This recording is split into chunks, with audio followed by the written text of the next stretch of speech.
Little Red Hot by Eric A. Kimmel. When you hear this sound, turn the page. Once upon a time, there was a little bitty Texas gal called Little Red Hot.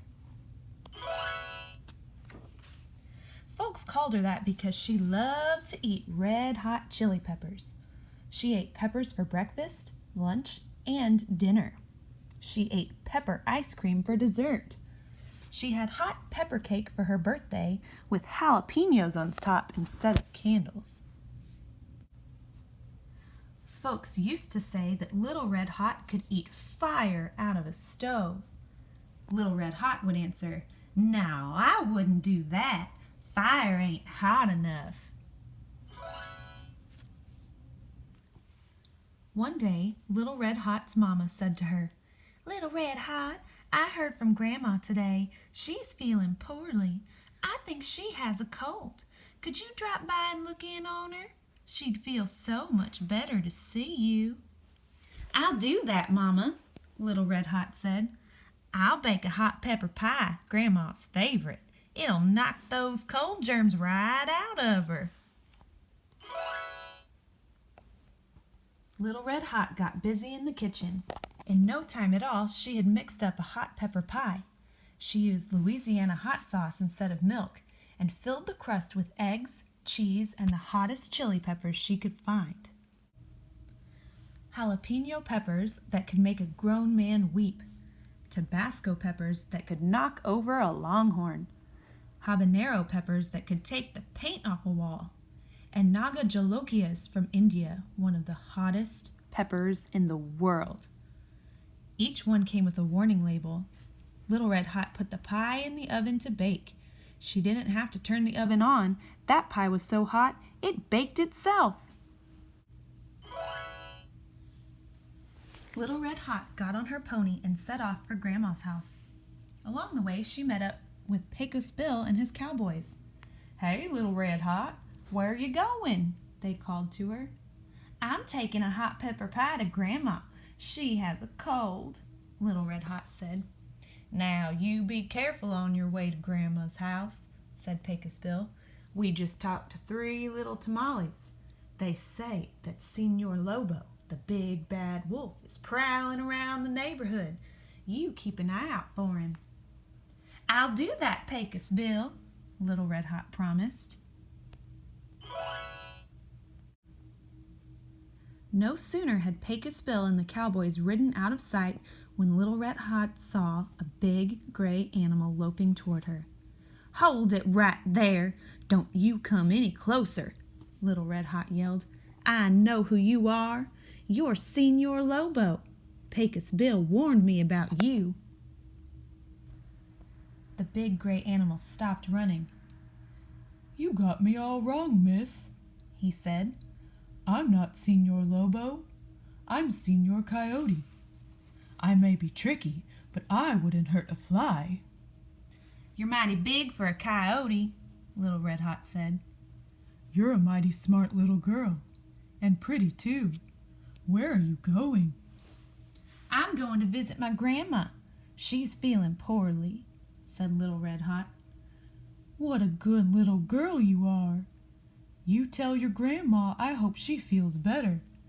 And off he went. Of course, that big gray animal wasn't Senor Coyote at all. It was Senor Lobo, and Little Red Hot had no business talking to him. But it was too late to do anything about that now. Even worse, Senor Lobo knew a shortcut that took him straight to Grandma's house. He stepped up to the front door and knocked.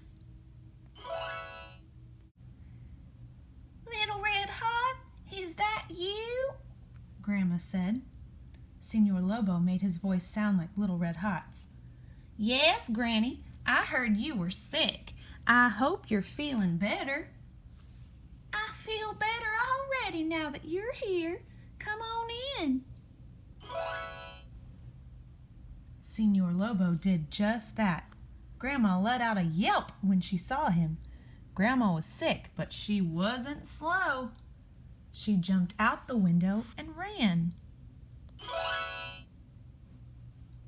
I'll catch her later, Senor Lobo said. He rummaged through Grandma's clothes until he found a spare nightcap and nightgown. He put them on and hopped into bed just as Little Red Hot arrived. Howdy, Grandma. It's Little Red Hot. I'm sorry you don't feel good. Why is your front door open? To let the breeze in, darling, Senor Lobo said. I brought you a surprise, Grandma. Little Red Hot went into the kitchen. She cut a big wedge of hot pepper pie and put it on a plate. She carried it to Grandma's bedroom. Senor Lobo lay on the bed with the covers pulled up to his nose. Little Red Hot looked at him real hard. Grandma, what big eyes you got.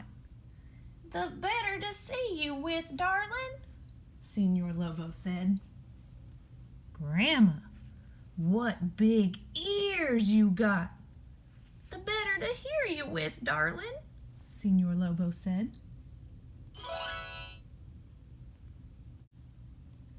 Grandma, what big teeth you got. Now don't say another word, 'cause I know what they're for, said Little Red Hot.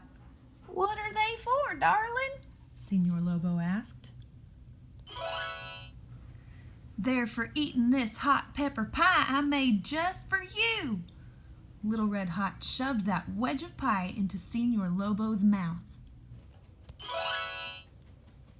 To say he yelled wouldn't do him justice. He hollered so loud, space aliens could have heard him over in the next galaxy. He didn't go out the front or the back. He shot straight up like a rocket, right through the ceiling of Grandma's bedroom, trailing fire and smoke as he went. That's when Pecos Bill and the cowboys arrived. Grandma told us Senor Lobo came by. Where is he? Little Red Hot pointed up at the hole in the ceiling. He went that way. I don't suppose he'll be back. Would y'all like to stay for supper? I got hot pepper pie for everyone.